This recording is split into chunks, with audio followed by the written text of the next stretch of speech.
Hey friends, and welcome to my sweet mess.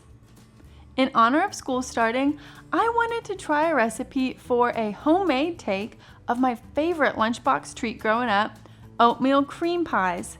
Now, we've got a lot to do today, so let's get started. This is my sweet mess, and welcome to my kitchen, where every week I make a mess trying new recipes in the pursuit of something sweet. Whew, already that cinnamon and cloves smell fantastic. Oh, really quick, make sure you're using quick oats, not the, what's it called? Whole oats or rolled oats. You want the quick oats. And it'll say it right on the box, quick oats. And then we carefully give that a stir. This bowl is not cutting it. I have 1,000,001 bowls in my cabinet, and for some reason I have chosen the smallest possible bowl to technically turn this. My goodness.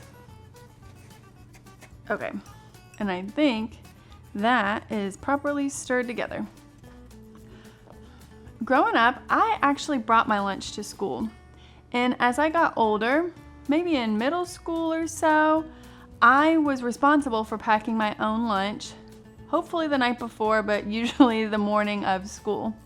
When I was packing up my lunch, I'd have the normal stuff, a sandwich, a salty snack like chips or pretzels or goldfish or something, and always, without fail, a sweet treat. And I'm actually gonna let our butters and sugar go in the mixer for a couple minutes, like 2 or 3 minutes, until I notice that it starts to get light and fluffy.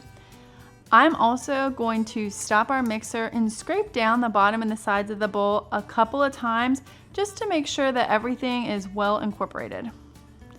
Oh, I did want to mention, I'm using dark brown sugar for this recipe for a couple of reasons. First, and this is most important, it's what I had in the pantry. But as an added bonus, the dark brown sugar adds a little bit more of a complex flavor to the oatmeal cream pies. Now, if all you have at home is light brown sugar, do not make an extra special trip just to get a different type of brown sugar. Whatever you got in the pantry will be just fine. Now, when it came time to packing up my sweet treat in my lunchbox, if we had homemade cookies or cupcakes, of course that'd be what I was taking. Otherwise, I was grabbing for my personal favorite, the oatmeal cream pie. Shoo, look at that. Already, this dough is pretty thick and sticky thanks to that molasses. So I think I'm just going to combine the dry ingredients with the rest of our batter using my muscles rather than that stand mixer. Whew. I want to especially be careful to scrape down the bottom of the bowl. I don't want any of those oats hiding at the bottom. Everything gets well incorporated. All right. And I've just done a couple of turns here with my spatula, and you can see that we've got quite a bit of very dry dough and then the hydrated dough. So that shows me we're not quite done yet. So let's keep stirring. Don't forget to scoop all the way to the bottom of your bowl. Those oats seem to hide at the bottom. And it's starting to kind of clump together, which is good, that's what we want, but I don't think whether it's a stand mixer or a hand mixer could handle this dough, at least at this stage. All right, that is what we're looking for. See how hydrated everything is and it's all stuck together? Perfect. All right, let me get my prepped pans and we can get these guys in the oven. All right, so I've got a little assembly line here. I've got my batter, my scale, and my parchment paper lined cookie sheet. The original recipe said that each cookie should be about 2 rounded tablespoons of dough per cookie, which for me, I need more instructions than that because as y'all know, I am an over scooper.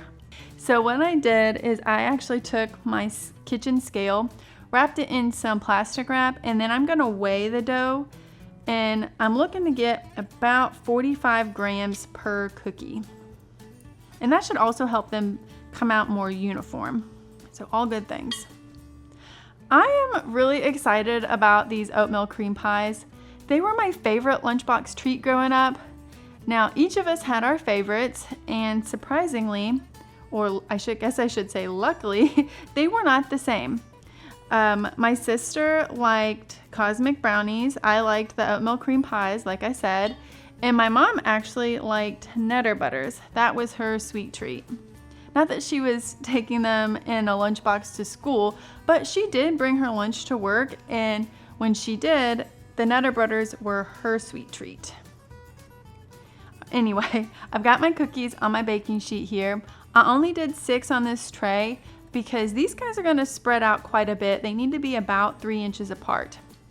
So I'm going to go ahead and pop this tray into our preheated 375-degree oven for about 10 to 13 minutes, or until the cookies are lightly golden just around the edges, but the centers are going to look really, really soft. And that's because once our cookies are pulled out of the oven, they're just going to hang out on the cookie sheet for about 10 minutes, and they're going to keep cooking on the cookie sheet. Once those 10 minutes are up though, we'll go ahead and pop them onto the cooling rack to cool the rest of the way, which should stop the cooking process then. The cookies are officially done. They are all cooled or cooling behind me. I ended up with 22 cookies in total, and now it is time to make the filling. Normally, I keep my house pretty cool.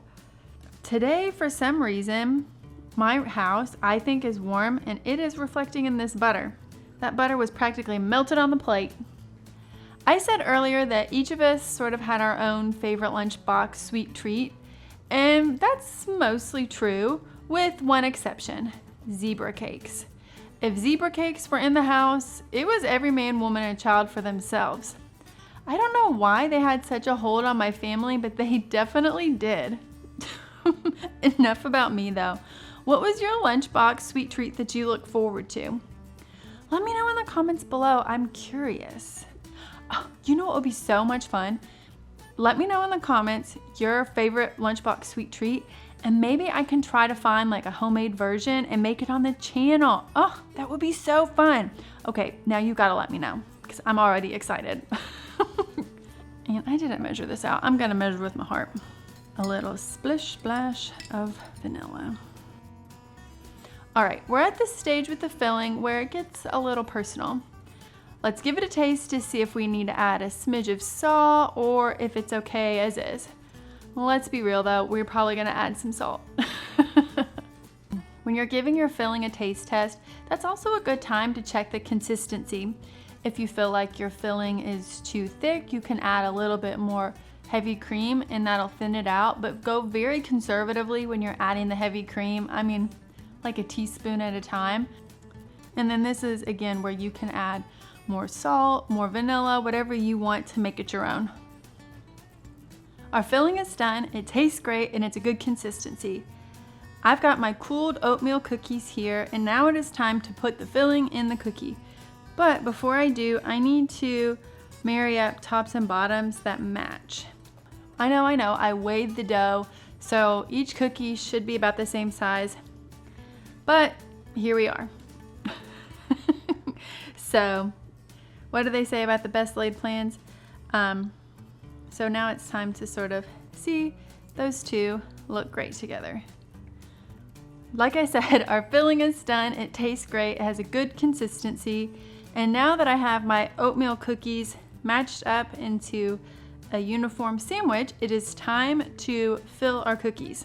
Now, the original recipe says to spread about 1.5 tablespoons of the cream filling onto the cookie. To save myself from myself, I'm going to use one of my scoopers because, as we all know, I am an unapologetic over froster. And this frosting is so lightweight, it is so fun to play with. I am 100% sure play with is not the right term, but that's what it feels like. It feels like almost like whipped butter.